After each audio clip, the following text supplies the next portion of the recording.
I told you already, we're not stealing anything. Get that camera out of my face before I break it. It started the way most disasters do. Quietly, almost boringly. A Saturday. The kind where the food court smells like cinnamon pretzels and cheap cologne. Where stroller-pushing parents navigate around teenagers on phones. Where the whole building hums with the low-grade contentment of commerce. Dante and Sasha didn't announce themselves. They didn't need to. They moved through the crowd the way a cold front moves. You don't see it coming. You just feel the temperature drop. He walked slightly ahead, hoodie up, eyes scanning. She kept pace half a step behind. Backpack slung low, reading the room the way a chess player reads a board. Together, they had this energy, us against the world, the kind that makes onlookers instinctively step aside without knowing why. The first officer on scene, Elias Thorne, 2 years on the job, still carrying the ghost of a viral video that nearly ended his career before it began, received a call at 15:32. A couple, threatening people, won't leave. Simple, he thought. He arrived to find the mall's internal radio already compromised, security footage going dark in the East Wing, and a 7-Eleven clerk barricaded in the back room. Come here, please, he'd say, moments later, one hand extended, voice trained to calm. No, Dante would say, flat, final, almost bored. And just like that, Officer Thorne's simple call became the longest afternoon of his life. 15:14 p.m., 91 minutes before the arrests. They came in through the north entrance, the one near the family restrooms, away from the main security post, tucked between a pretzel kiosk and a phone repair shop that always had its gate half down. Smart. Dante moved first. 6 feet. Navy hoodie cinched at the collar. Crossbody bag pressed flat against his chest like he was protecting something inside it. He had a way of walking that took up more space than his body actually occupied. Shoulders back, chin level, steps deliberate, not rushing, never rushing. People who rush are people who are afraid of being caught. Dante was not afraid of being caught. Sasha came through the door 3 seconds behind him, which was also deliberate. She wore a red crop top and a dark scarf looped at her throat. Her dreadlocks had faint threads of pink woven through them, the kind of detail that made people remember her face before they remembered being afraid. Her backpack hung low and loose. Her eyes were already cataloging exits. They met at the directory map near the fountain. He didn't point at anything. She didn't look at it. They just stood there, side by side, letting the crowd flow around them, watching. A mother with a double stroller steered slightly left without knowing why. A teenage boy on a skateboard clocked Dante's flat gaze from 15 feet away and abruptly changed direction. A perfume kiosk associate found something urgent to do near the back of her display. They hadn't said a single word yet. The PA system played a soft acoustic cover of something forgettable. The fountain burbled. The fluorescent lights buzzed their eternal, indifferent hum. Dante turned to Sasha and said something low, barely moving his lips. She almost smiled, not warmth, something sharper, and they moved deeper into the building. The clock behind the information desk read 3:14 p.m. The Saturday crowd had no idea the temperature had just dropped. It started small, the way these things always do. A shoe store in the South Wing. Mid-range sneakers. The kind of place that keeps exactly one display model locked in a cabinet behind the register. The associate, 19, 2 months on the job. Name tag reading Marcus. Watched the couple enter and felt something shift in the air that he couldn't name. They didn't browse. They stood in the center of the store and looked at him. Just looked. Marcus asked if they needed help. Dante said nothing. Sasha tilted her head slightly, like she was studying something mildly interesting pinned to a board. Marcus asked again. Dante took one slow step toward the display wall, picked up a sneaker, examined the sole, and set it back down in the wrong spot. Sir, I'll need you to. You'll need me to what? Quiet. Conversational. The kind of voice that made the question sound like a door, swinging open onto a long drop. Marcus did not finish his sentence. They stayed 4 more minutes, an eternity in retail time, touching things, returning them to wrong places, standing in the sightlines of other customers until those customers quietly drifted out. When they finally left, Marcus locked the gate immediately and called security with shaking hands. Security logged it as a low-priority customer complaint. They were wrong. The pattern repeated. A candle shop. Cleared in 6 minutes. A gaming store clerk texted his manager. I don't know how to explain this, but I think we need to close. A family at the smoothie counter simply left when Sasha stepped into the queue behind the youngest child and said nothing. Just breathed. Just existed in their space with that particular density of intent that made every parental instinct scream leave now. By 3:31, 4 stores had self-closed. Nobody had been touched. No laws technically broken. And that, Officer Elias Thorne would later understand, was the entire point. Thorne got the call at 3:32 and arrived at 3:38. 6 minutes. Good time for Saturday. He pulled his cruiser to the North Service entrance, killed the engine, and sat for exactly 4 seconds with both hands on the wheel. He had a habit of doing this. For seconds to decide who he was going to be when he got out of the car. It had started after the Kellerman incident. The crowd control situation at the college. If you enjoy real crime stories like this, make sure to hit the like button and subscribe so you don't miss the next one. Protests 14 months ago were a video of him, taken out of context, had spent 9 days trending. 9 days of his face everywhere. 9 days of his department fielding calls. 9 days of rookie cop overreacts headlines over a moment far more complicated than any 15-second clip could contain. He'd been cleared, obviously, but cleared and forgiven are different things. And the camera behind his sternum, the one that filmed everything he did and played it back for an imaginary audience, never went fully offline. For seconds, he got out of the car. The first thing he noticed was the silence. Not quiet, silence. The North Wing should have been packed at this hour. The Saturday afternoon density of families killing time. Teenagers claiming territory. Instead, a slow, uneasy trickle of people moving toward the parking structures. Not running, not panicked, just leaving. The body language of a crowd that had collectively decided this was no longer where they wanted to be. The second thing he noticed was the radio. Dispatch! This is Thorne, on-scene north entrance, requesting status. Static. Not dead, worse. Interference. Something between a hiss and a throb, like a voice behind a wall of white noise. He switched channels. Same thing. The security booth had one guard, alone, staring at a wall of dark monitors, his face the particular gray of a man processing something his training hadn't covered. When did the feeds go down? 20 minutes ago. Started East Wing, then he gestured at the static.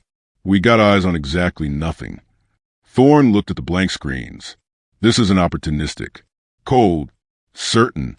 Someone planned this. He pulled out his notepad and began to write. The witness was a security guard named Carl. 22 years on the job, the kind of institutional memory that lives in the body.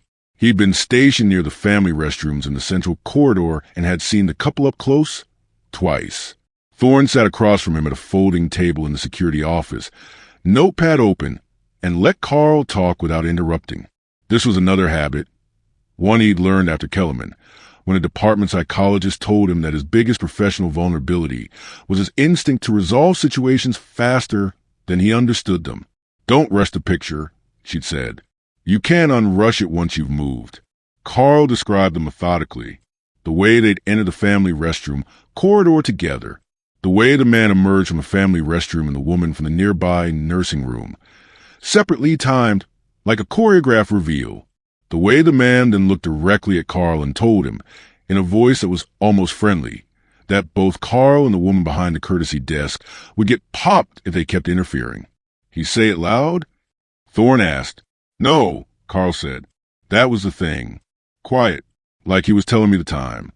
Thorne wrote, performance. Psychological, not physical. Fear as the primary weapon. He underlined performance twice. He looked back at everything Carl had described.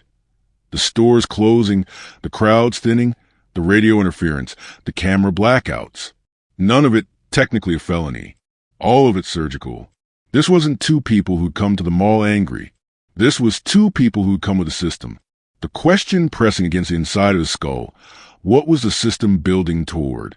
He thought about the concealed bag, the way Dante moved protective of his midsection. Always, he closed a notebook without writing the answer. Some things you don't commit to paper until you're sure. Where are they now? Carl pointed at the wall. Last I saw, heading toward the atrium. The atrium was the mall's centerpiece. Cathedral ceiling, glass-roofed, afternoon light pooling gold across the marble floor. The fountain at its base burbled into a near-empty food court. Almost every table abandoned. Almost. In the dead-end corridor off the northeast corner, a short L-shaped passage leading to a closed seasonal pop-up and nowhere else. Sasha had found her audience. 7 teenagers. 14 to 16, roughly. They'd retreated there when the atrium started feeling wrong, assuming the passage was a shortcut to the parking structure. It wasn't. They discovered this too late and were hovering indecisively when Sasha appeared at the entrance and simply stopped, filling the mouth of the corridor with her presence. She wasn't blocking them. She was just there, arms loose, watching them with that flat, assessing look that had already emptied 4 stores and cleared an entire wing. "Y'all good?"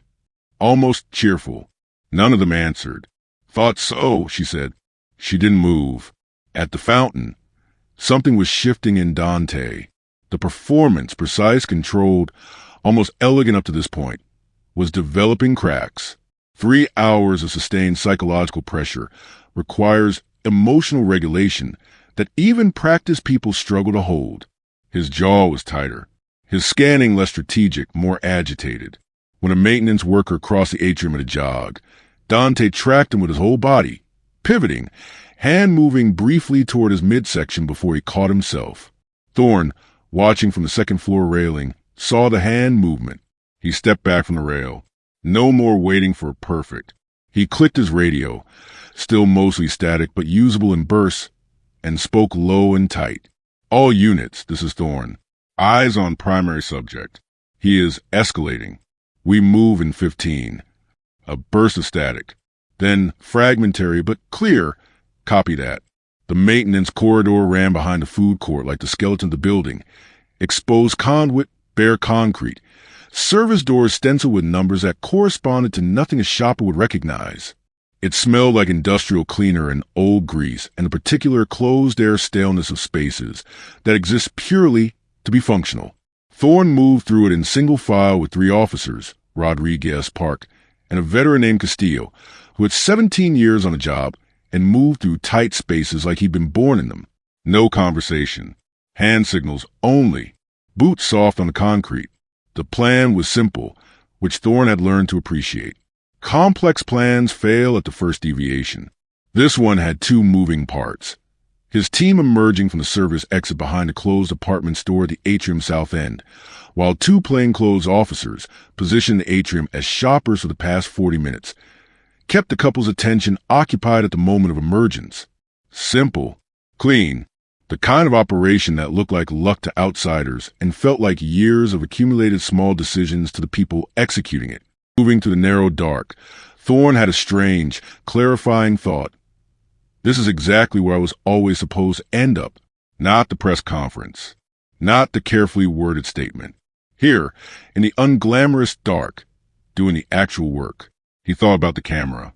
The imaginary one that had been running for 14 months. For the first time since Kellerman, he couldn't hear it. Castillo held up a fist. They stopped. Through the thin service door ahead came the muffled sound of the atrium.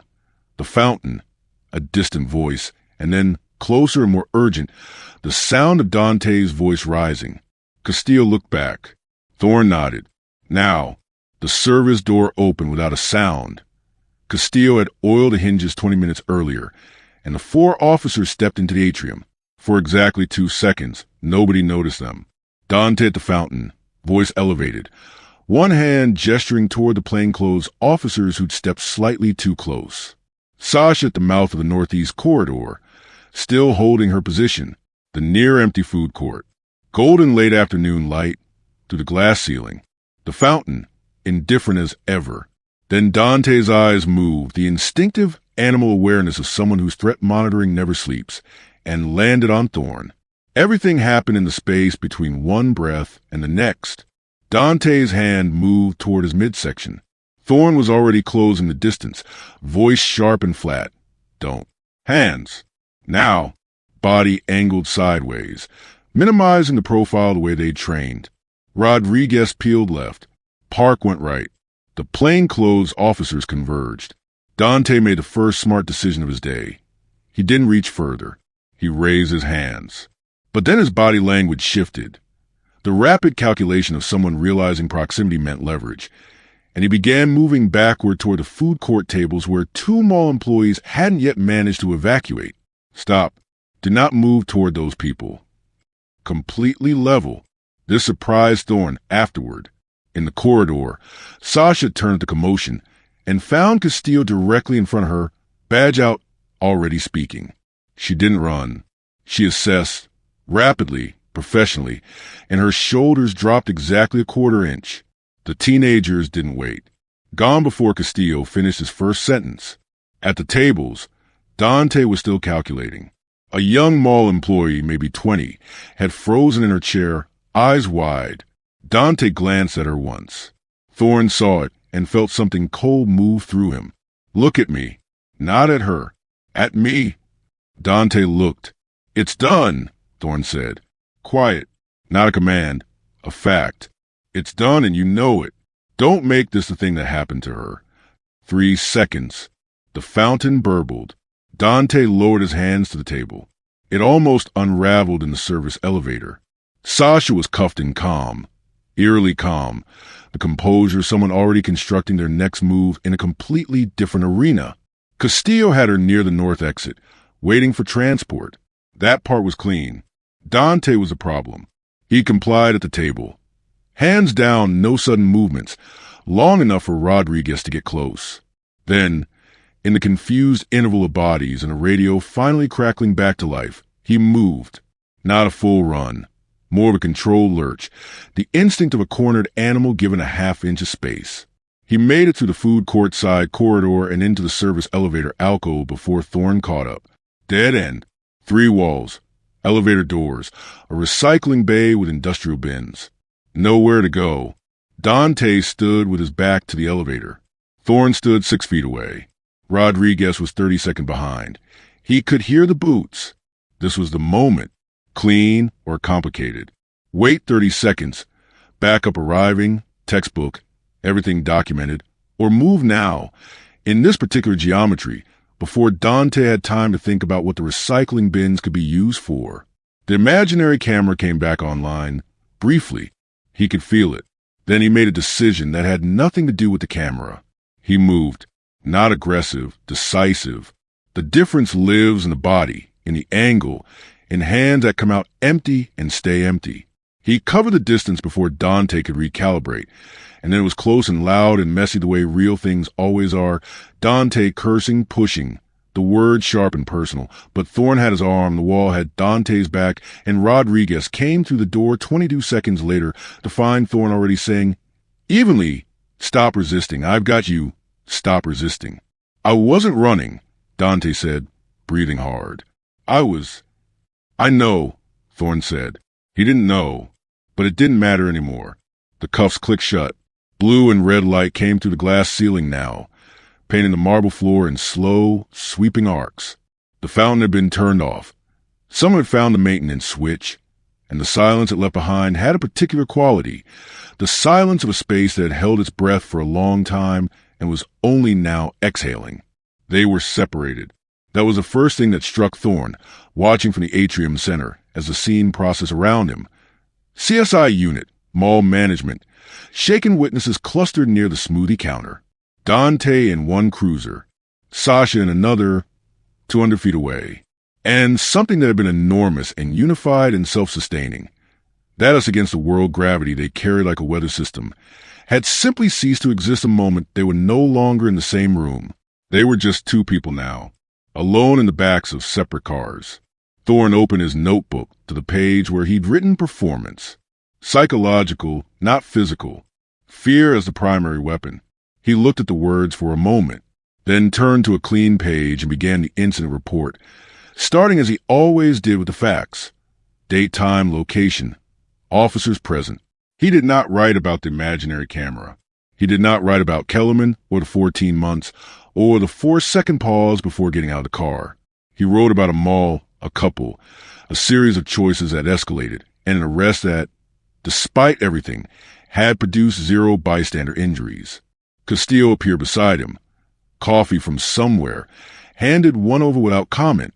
"Good call," Castillo said finally. "The elevator." "Could have waited for you," Thorne said.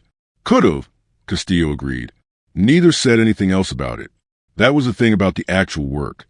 It didn't require narration, just showing up, being willing to be messy when the moment came. He closed the notebook. Outside, a news van was pulling in, camera crew unloading in the red blue light. He had watched them set up. He went back to work. The end.